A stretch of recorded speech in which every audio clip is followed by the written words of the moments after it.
na Bwana. Ndoa iheshimiwe na watu wote. Tunaendelea kushukuru Mungu ambaye tena ameweza kutufikisha kwa siku ya leo. Na kwa siku ya leo tunakuwa na somo ambayo inasema juu ya kukeshea ndoa yako. Kukeshea ndoa yako, na tutaweza kukamata Biblia zetu na tutaweza kusoma katika kitabu cha Mathayo sura yake ya 26. Tutasoma kuile verse yake ya 41.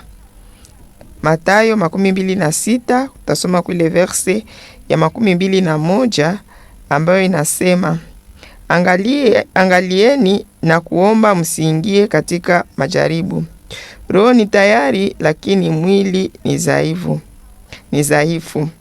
Pia tutaweza kusoma katika kitabu cha Isaya 60, tutasoma kuile verse yake ya kwanza. Isaya 60, tutasoma verse yake ya kwanza mpaka ya 3. Tusome katika jina la Yesu Kristo. Amka ungae, kwa kuwa nuru yako imekuja, na utukufu wa Bwana umepambazuka juu yako. Maana tazama, giza inafunika dunia, na giza kubwa itafunika makabila ya watu. Lakini Bwana atapambazuka juu yako, na utukufu wake utaonekana juu yako. Na mataifa watatembea kwa nuru yako, na wafalme kwa kung'aa kwa kupambazuka kwako. Ni neno la Bwana. Amen. Tumesema ya kwamba somo ambayo tunakuwa nayo kwa siku ya leo inasema kukeshea ndoa yako. Na tutaweza kusema ya kwamba ni lazima tuendelee kuangalia jinsi maandiko yameweza kutuambia katika kitabu cha Mathayo. Nasema angalieni na kuomba ili msiingie katika majaribu. Yaani mu version ya Kifaransa wanasema veiller et prier, yani kukesha. Yaani tunaitwa kuendelea kukeshea ndoa zetu kwa sababu tusiingie katika majaribu. Na wakati hapa tutasema juu ya kukesha, sio kusema mtu asilale tena usingizi, lakini kukesha ni kubaki makini ili mwovu shetani asiweze kuleta mambo mabaya katika ndoa zetu. Na tutaweza kusema ya kwamba katika ndoa zetu tunaitwa kukesha ili tusiweze kuingia katika usingizi. Na hapo tutaweza kuleta aina mbili za usingizi ili tuweze kuelewa, kwa sababu mtu anaweza kuzania usingizi tu ni wakati mtu anapumzika. Tuseme kwa usingizi wa kupumzika. Usingizi wa kupumzika ni wa maana sana, kwa sababu unatusaidia, tunapata tena nguvu, tunapata nguvu ya kufanya kazi, tunapata tena afya kupitia usingizi ambao tunalala. Lakini usingizi ambao tunasema juu yake hapa, usingizi wa kwanza, tutasema kwanza juu ya usingizi wa kiroho. Yaani Mungu anataka tena katika ndoa zetu tuweze kuamka kiroho. Kuamka kiroho, tutaweza kusema ya kwamba kuna wakati ambapo mtu alikuwa na zoezi ya kuomba, alikuwa na zoezi ya kusoma neno la Mungu, alikuwa na zoezi ya kushiriki pamoja na wengine, hata na kufanya kazi mbalimbali, lakini ameweza kuziacha na kuweza kurudi nyuma. Na kama ulikuwa mwimbaji tayari umeacha, kumbuka kwamba umeingia katika usingizi. Kwa sababu watu wengi wakati wanapokuwa wahitaji, wanafika mbele za Mungu, wanaomba Mungu, nibariki na kitu fulani, nibariki na ndoa. Lakini wengi wanafika kanisani, pengine ni kutafuta wachumba, lakini baada ya ndoa unakutana mtu amepotea. Huyu mtu amelala kiroho, kwa sababu hashiriki tena mambo ambayo inaendelea kumsaidia ili aendelee kukomaa kiroho. Na pale tutasema ya kwamba katika kitabu cha Ufunuo sura yake ya 2, ile verse yake ya 4 inasema, lakini nina neno juu yako, kwani umeacha mapendo yako ya kwanza. Kumbuka toka wapi ulipoanguka, ukatubu, ukafanye matendo yako ya kwanza.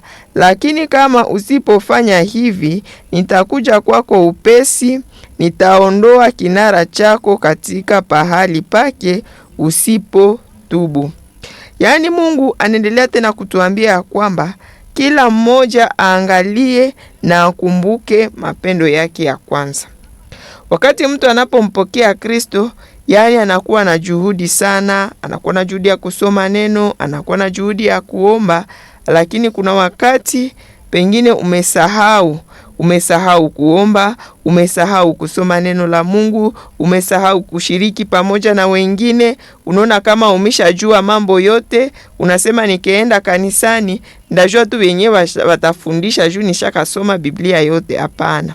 Lakini Mungu anatuambia tena tuweze kuamka kiroho na tuendelee kumtafuta Mungu na kuendelea kushiriki pamoja na wengine ili tuweze kutoka katika usingizi. Tutaweza kusema usingizi pia inaweza kuwa katika maisha yetu ya kila siku. Wakati mtu hana maono, huyu mtu anaonekana kama anakuwa katika usingizi. Yaani hakuna kile ambacho unafuatilia katika maisha yako, uko katika usingizi. Kama uko kijana ambaye unatufuata, ni lazima utoke katika usingizi. Wakati mtu anapoishi, ni lazima akuwe na kitu ambacho anaendelea kufuatilia katika maisha yake. Kukosa usingizi inaweza kulinganishwa na kutokukata hatua fulani. Yaani hakuna kile ambacho unafanya, ile ni kuonesha kwamba unakuwa katika usingizi.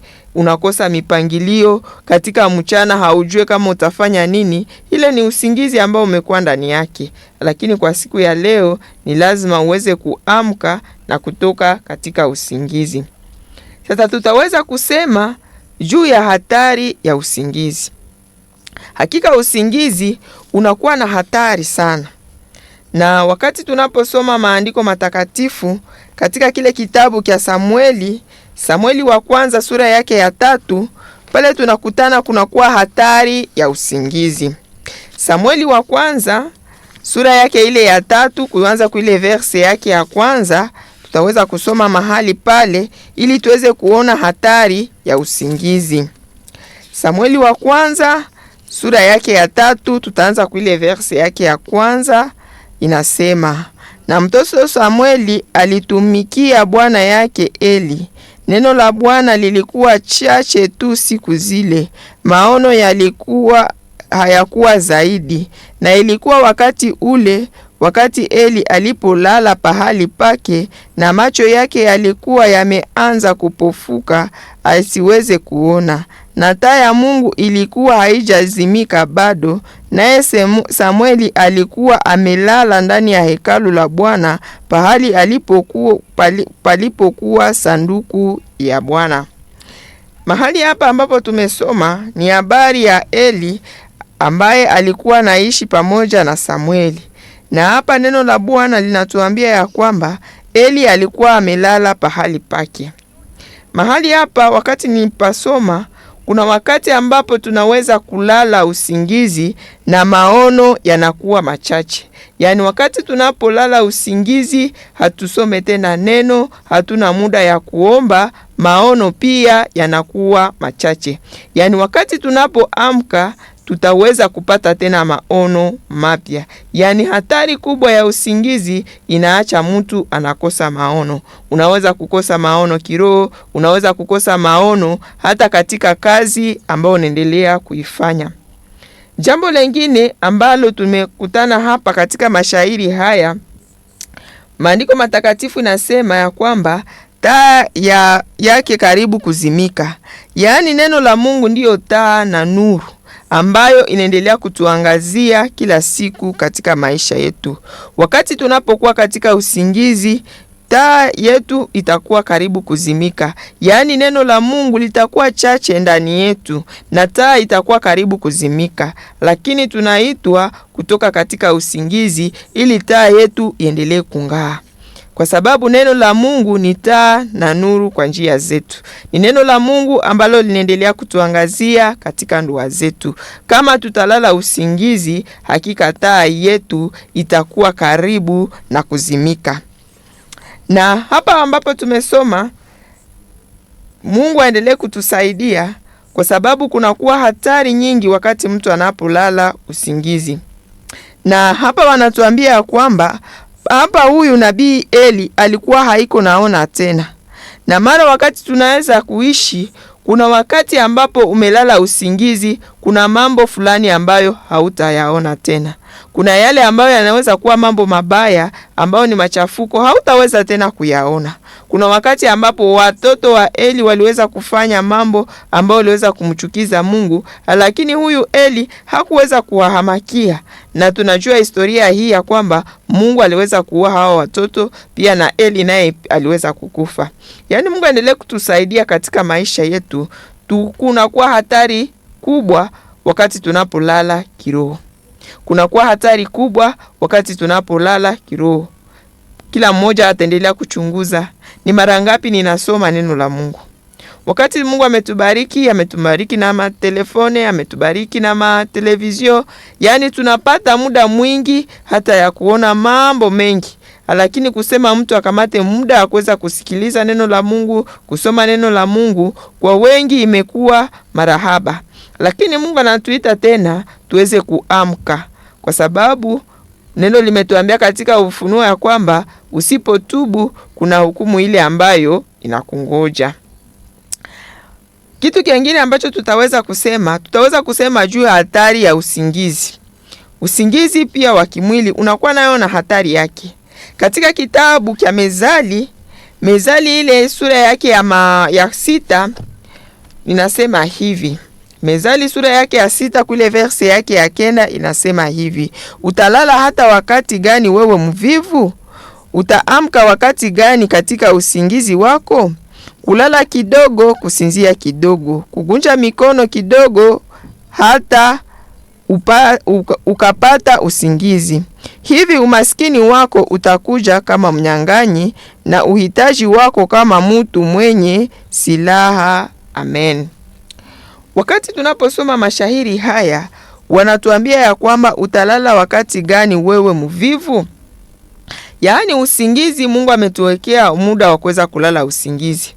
Lakini kuna wale ambao pia wanapitisha kipimo. Unakutana mtu mchana kuliko afanye kazi, anabaki katika usingizi. Maandiko matakatifu natuambia ya kwamba utaamka wakati gani wewe mvivu? Utaamka wakati gani katika usingizi wako? Kulala kidogo, kugunja mikono kidogo. Yaani wakati tunapoishi ni lazima kukuwa na muda ya kila kitu. Usilale tena unalala kupita kipimo. Ni lazima kukuwa na muda ya kuweza kufanya kazi, ni lazima kukuwa na muda pia ya kufanya nini? Ya kuweza kulala. Lakini tukisema kwamba kulala unapumzika, na wakati wengine wanafanya kazi, wewe ukingali katika kitanda, utakuwa na umepoteza muda. Kuna wale ambao wanaweza kulamuka hata saa 2, saa 3. Lakini kuwa wengine ile saa 3 ashatoka kurangura tomate, ashaitia kubarabara, mwingine ashapiga mabenye, mwingine ashafanya hiki na kile. Lakini ungeliendelea kuchunguza, mimi nalamukaka saa ngapi ili niweze kufanya kazi? Kwa sababu kweli kupumzika ni ya maana, lakini uangalie kama utaweza kutembea namna gani katika usingizi. Katika kitabu kile cha Mezali tu, maandiko matakatifu natuambia kwamba mwanamke mwema anaamka mapema na anaandalia watu wa nyumba yake chakula. Na ni pale ni katika kitabu cha Mezali 31 mstari wake wa 15 nasema, anaamka ungali usiku na kuwapa watu wa nyumba yake chakula na vijakazi sehemu yake. Yaani mwanamke ambaye ni mwanamke mwema anaamka usiku, ungali usiku, yani anatayarishia watu wa nyumba yake chakula. Mama unayetufuata, unaamka wakati gani ili muandalie mume wako chakula? Wababa wengi wanaingia nafasi mbalimbali. Unaona baba ile asubuhi mapema anaanza kera huku na kule. Je, alitoka nyumbani mwake na wamemwandalia chakula? Mama, ni lazima ujue ni wakati gani mume wako anaenda kazini. Ni lazima uamke asubuhi mapema, umwandalie chakula, atoke nyumbani na amepata chakula ile ambayo utaweza kumsaidia katika mchana. Lakini ukechunga vijakazi vyako ndio waweze kuandaa chakula, utaweza kuwa umekosea, kwa sababu mara hawatajua wakati yenye mume atakula chakula, mara anaweza kuata acha hata ile chakula. Lakini hapa wanatuambia kwamba mwanamke mwema ni yule ambaye anaamka na anaandalia watu wake chakula na vijakazi vyake sehemu yao. Yani usingizi, tulale kidogo, pia tujue jukumu mbalimbali ambazo tunaitwa kuendelea kuzifanya. Jambo lingine, tujue ya kwamba kunakuwa hatari ya usingizi. Katika kitabu cha Mathayo pale tunapata habari ya mpandaji mbegu. Mathayo 13 kule verse yake ya 24 tunakutana pale habari ya mpandaji ambaye aliweza kupanda shamba yake. Mathayo 13 kule verse yake ya 24 inasema, akawatolea mfano mwingine akasema, ufalme wa mbinguni unafanana na mtu aliyepanda mbegu jema shambani mwake. Lakini wakati watu walipolala usingizi, adui yake alikuja akapanda magugu katikati ya ngano akakwenda zake. Yani kunakuwa hatari wakati tunapolala usingizi. Yani adui anakuja anapanda vitu vibaya katika ndoa zetu. Wakati mama utalala usingizi, hauna muda wa kuombea ndoa yako, adui atakuja anapanda magugu katika ndoa yako. Yani tunaitwa kuendelea kuamka na kuendelea kukua makini, ili mwovu shetani asije akipanda vitu vibaya. Anaweza kuleta tabia ambayo haikukua nyumbani na inaanza kukomaa. Lakini Mungu angeendelea kutusaidia tusiweze kulala usingizi, kwa sababu usingizi unaacha hata adui anapanda mambo mabaya katika maisha yetu. Kitu kingine ni hatari ya usingizi. Usingizi unaacha hata unaweza kuharibu yale ambayo umekuwa na tayari umeweza kuipata. Na pale tutaweza kusema ya kwamba katika kitabu cha Wafalme kunakuwa habari ya wanawake wawili ambao wote Mungu aliweza kuwabariki na watoto. Lakini wakati Mungu alipowabariki na watoto, mmoja kwa sababu ya usingizi akelalia mtoto wake na mtoto akeweza kufariki. Na wakati mtoto alipofariki, aliweza kubadilisha mtoto wake ambaye alifariki na mtoto ambaye alikuwa hai. Yani wakati tunapolala usingizi, tumesema usingizi sio ule usingizi wa kupumzika, lakini kuna wakati ambapo mtu anaweza kusinzia, mara na shetani anakuja kukunyang'anya kile ambacho tayari umekuwa na umepata. Ukilala usingizi, kuna wakati ambapo shetani anaweza kuja kuharibu na ndoa yako, na anakunyang'anya hata mume ambao ulikuwa naye, anakunyang'anya ule mke ambao ulikuwa naye, anakunyang'anya hata kazi ambao umekuwa nayo. Lakini tunaitwa kuendelea kuwa makini, kuendelea kukesha, ili muovu shetani asiweze kupata nafasi katika ndoa zetu. Kitu kingine ambacho tutaweza kusema ya kwamba wakati tunapolala usingizi kunakuwa hatari kubwa. Wanasema ya kwamba ili maandiko matakatifu nasema ya kwamba ili adui aweze kufunga mwenye nyumba, kuweza kuiba mambo ya mwenye nyumba, anaanza kwanza kumfunga, na ni pale ambapo anaiba vitu vyake. Yani wakati tunapoingia katika usingizi, kunakuwa mambo mengi ambayo yanaweza kuibiwa katika maisha yetu. Tukiingia katika usingizi tukikuwa distre, mwovu shetani ataiba upendo katika ndoa zetu. Tukikuwa distre, mwovu shetani ataiba uaminifu katika ndoa zetu. Tukikuwa distre, mwovu shetani ataweza kuiba mambo mazuri ambayo yanakuwa katika ndoa zetu na kuweza kuleta vitu vibaya. Lakini tunaitwa kuweza kukeshea ndoa zetu, ili ndoa zetu ziendelee kuwa ndoa za furaha, ili ndoa zetu ziendelee kumletea Mungu utukufu. Na tutaweza kusema ya kwamba tufanye nini ili tuweze kuamka. Maandiko matakatifu inasema hivi: amka wewe unayelala katika usingizi, na Kristo atakuangaza. Yani wakati tunapolala, Mungu anatuita tena tuweze kuamka na tutoke katika usingizi, na Kristo ataweza kutuangazia. Yani wakati ili tuweze kutoka katika usingizi, usingizi wa kwanza ni usingizi wa kiroho, ni lazima tena kupokea Kristo ili aweze kutuangazia katika maisha yetu. kwa sababu tumesema usingizi wa kiroho unaweza kuwa katika njia mbalimbali.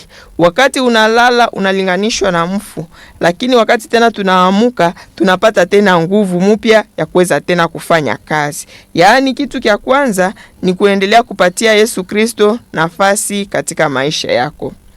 Kitu kingine ambacho kitaweza kutusaidia kuweza kuamka ni wakati tunaposikia na kutii neno la Mungu. Hapa tutaweza kupana mfano ya wanafunzi wakati walipoenda kuloba. Petro alienda kuloba usiku kucha, hakuweza kupata kitu. Lakini wakati Yesu alipofika, aliweza kumwambia uweze kutupa nyavu. Na wakati Petro aliweza kusikia hii na akaweza kutii na akasema kwa neno lako ninatupa nyavu, huyu Petro aliweza kupata samaki nyingi. Pengine kazi imeshindikana, pengine vitu vimeenda jinsi vimeenda, lakini ni lazima kusikia Mungu anasema nini kwa kile ambacho tunaendelea kukifanya. Huyu Petro alikuwa amechoka usiku mzima na hapate kitu, lakini wakati aliposikia na akaweza kutii, na pale aliweza kupata baraka nyingi ambazo ziliweza hata kushangaza watu, kwa sababu waliweza hata kuita chombo kingine ili waweze kupata nao kwenye samaki. Yaani Mungu endelee kutusaidia ili tuweze kuamka. Ni lazima tuendelee kusikia na kutii neno la Mungu, kama vile Petro alivyosikia na kutii sauti ya Yesu na kuweza tena kutupa nyavu na aliweza kupata samaki nyingi. Kitu kingine ambacho kitaweza kutusaidia tuweze kuamka ni wakati tunaposikiliza maonyo ya watu wengine. Mara mtu anaweza kuwa katika usingizi, unakuja unamlamusha na kumwambia ya kwamba mbona ushalala bulisha kucha, lakini ule mtu anaweza kusema mimi niko nalala, uniache yangu ninalala. Lakini ili tuweze kutoka usingizi ni lazima pia tuweze kukuwa na ile moyo wa kuvunjika na kusikia hata maonyo ya watu wengine. Kuna wakati ambapo wanaweza kuambia kijana, mbona kosa ushakomala, hauko naweza hata kufanya kakazi kidogo. Anakuambia hapana, mie nikingali tu nachunga, mimi nachunga tu kazi, napataka kazi, ninaenda andika demand d'emploi. Lakini kuna wale ambao wanaweza kukuonya na unaweza toka katika usingizi na ile inakusaidia katika maisha yako.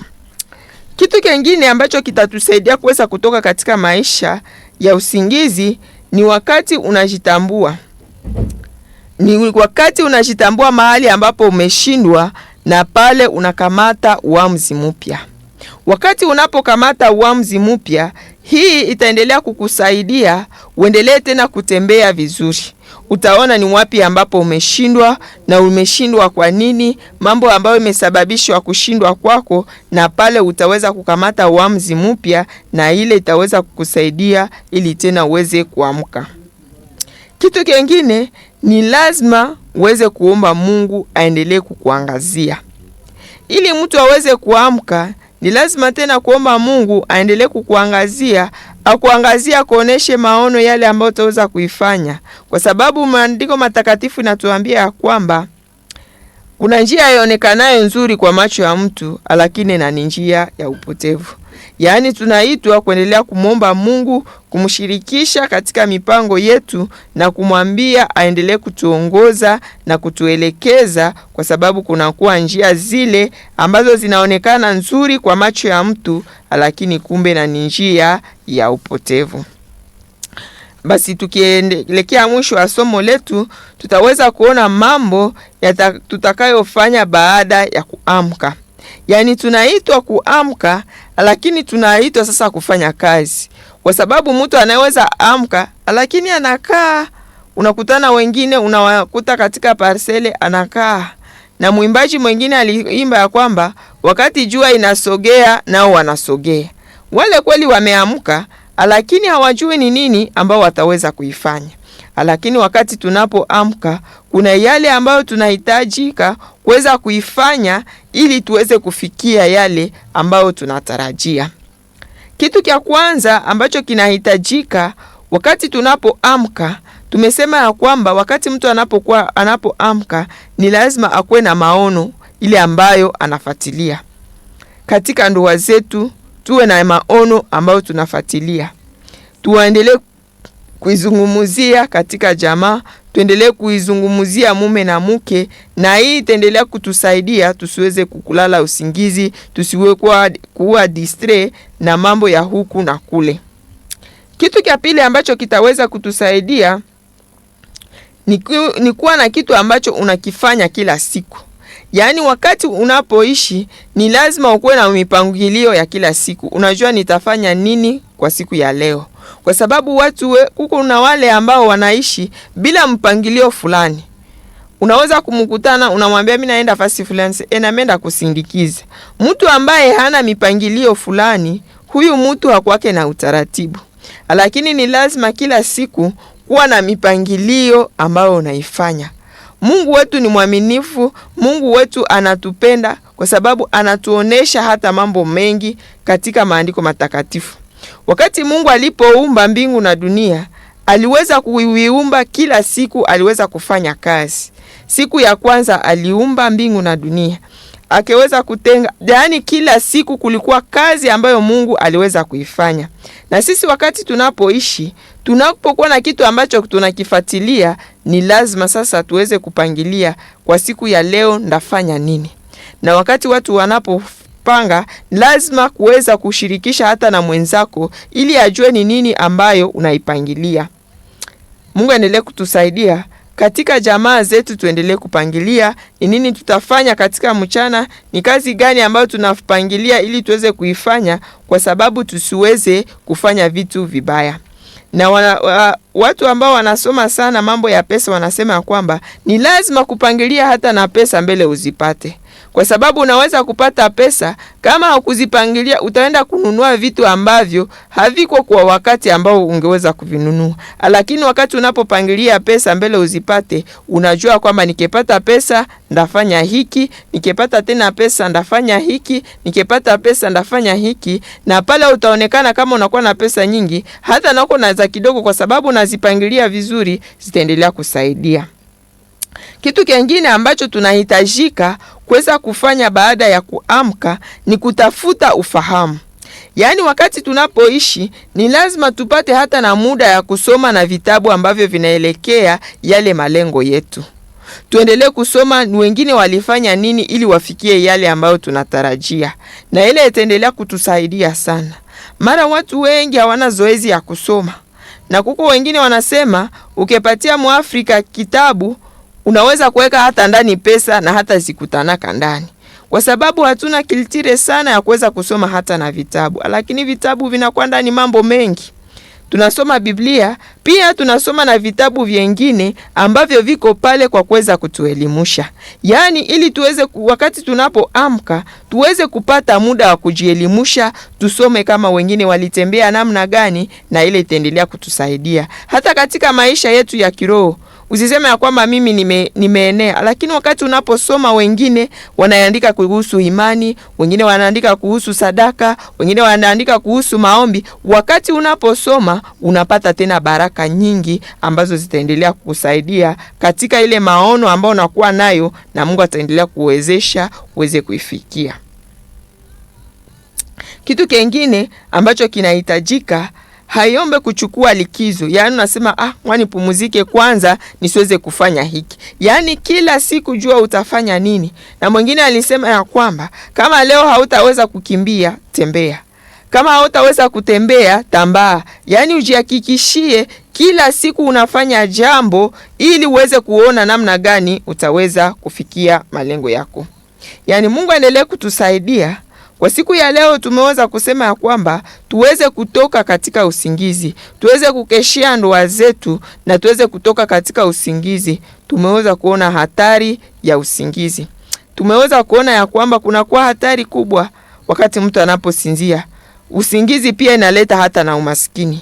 Usingizi inaacha mtu anakosa maono. Usingizi inaacha taa ya mtu inaanza kuzimika. Lakini kile ambacho tunaitwa kuweza kufanya ni wakati tunaishi tuweze kuamka, na kuna mambo ambayo tunahitajika tuweze kuifanya. Tuendelee kila siku kuweza kuona ni nini ambayo tutaweza kuifanya ili tena kazi iendelee mbele, ili tena ndoa zetu ziendelee mbele, ili tena utukufu uendelee kumrudilia Mungu. Basi tunaendelea kushukuru kwa wale ambao wanaendelea kutufuata. Mungu aendelee kutubariki. Amina. Basi tutakuwa na maombi. Tunalibariki jina lako Bwana. Tunasema asante kwa sababu tena umeweza kutuambia kwamba tuendelee kukeshea ndoa zetu. Na kwa siku ya leo umetuambia ya kwamba tuweze kutoka katika usingizi. Kunakuwa usingizi wa kiroho, pia kunakuwa hata usingizi katika maisha yetu.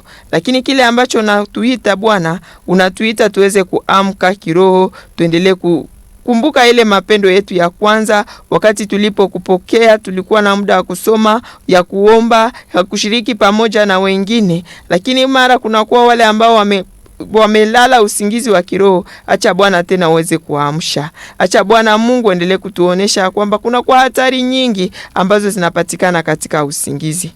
Na umetuambia kwamba tuweze kuamka na tuweze kuangazia. Mungu endelee kutusaidia katika ndoa zetu, tuendelee kukeshea ndoa zetu, kwa sababu shetani anataka aweze kupanda vitu vibaya katika ndoa zetu. Lakini wakati tutabaki kwako, utaendelea kutuwezesha tena tuendelee kubaki tukiwa katika upendo, tuendelee kubaki katika furaha katika ndoa zetu. Tunajacha mikononi mwako, uendelee kutuwezesha neno hili. Tunaomba yote ni katika jina la Bwana na Mwokozi ambaye ni Yesu Kristo. Amen. Tumepewa taratibu katika ndoa zetu ili jina la Bwana litukuzwe. Tumepewa taratibu katika ndoa zetu ili jina la Bwana litukuzwe. Tumepewa taratibu katika ndoa zetu ili jina la Bwana litukuzwe. Tumepewa taratibu katika ndoa zetu ili jina la Bwana litukuzwe. Mke hana amri juu ya mwili wake, bali mume wake. Mume hana amri juu ya mwili wake, bali mke wake.